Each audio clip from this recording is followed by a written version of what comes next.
this tutorial, we're going to show you how to use widgets. Widgets are a lot of fun. These are going to allow you to do all kinds of interesting things with your site that you may not have even thought about before. So let's go ahead and take a look. The first thing that we're going to do is we're going to go into plugins. And your plugins are basically your widget. Right now, Akismet and Hello Dolly always come with any WordPress site that you get. But let's take a look at some of the other ones that we have. Let's take a look, for instance, at a mailing list that you can add to your site. So what we're going to do is we're going to go up to Add New under the Plugins tab on your dashboard, and we're going to put in mailing list and do a search for the plugins that come up with this. Now you'll see that a whole bunch will come up, and they have stars that show from 0 to 5 stars. Now this will allow you to go in and choose which one works best for your needs. For instance, this mail list has a plugin that allows you to collect email addresses in the front end of your website, write newsletters, a CSV import and export for your mailing lists that are in Excel, manage your mailing list, etc. So let's go ahead and install it now. It'll ask if you're sure you want to install it, and we're going to click OK. And we're going to tell it to activate the plugin. So now you can see that we've got it activated in our plugin list. Let's go ahead and edit it and see what it's going to let us do.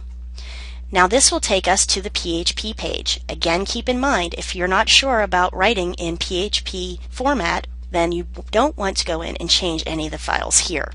So let's go ahead into our appearance, and we're going to click on widgets. Now we've got available widgets that we can add. We've also got inactive widgets.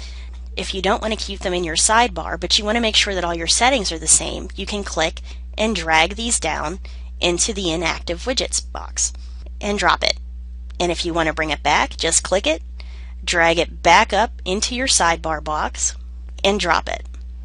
So now when we go to our main page and we click it to refresh, that particular widget is going to ask us to join the mailing list, and we're going to go ahead and add it in and click submit. So we're subscribed to the mailing list. Now if I were to go in and refresh this page again, since I've already been here, it's not going to ask me for that. Now in my widgets, let's take a look. The one that we just did for the mailing list automatically comes up. But for these ones, these available widgets, let's take a look at what we want to put in.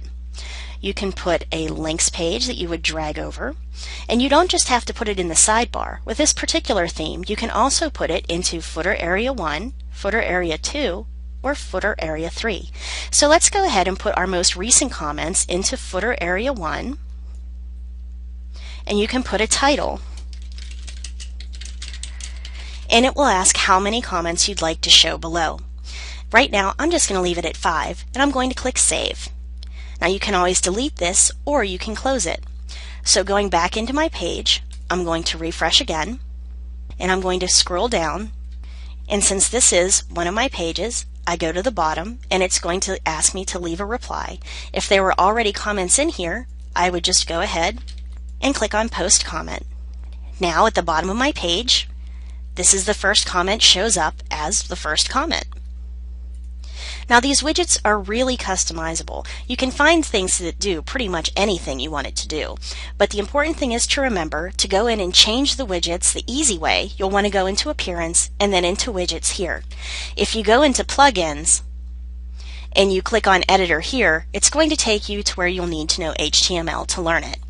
So go through, decide which widgets you want to have, look up anything that may meet your little heart's desires that can help you make this page your own, add it as a plugin, and then you can just pop it right into your WordPress page.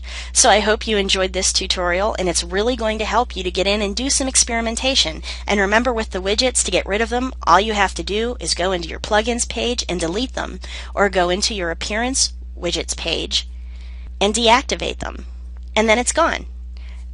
So it's an easy way to do it. It's an easy way for personalization. I hope you enjoyed this tutorial, and I'll see you at the next one.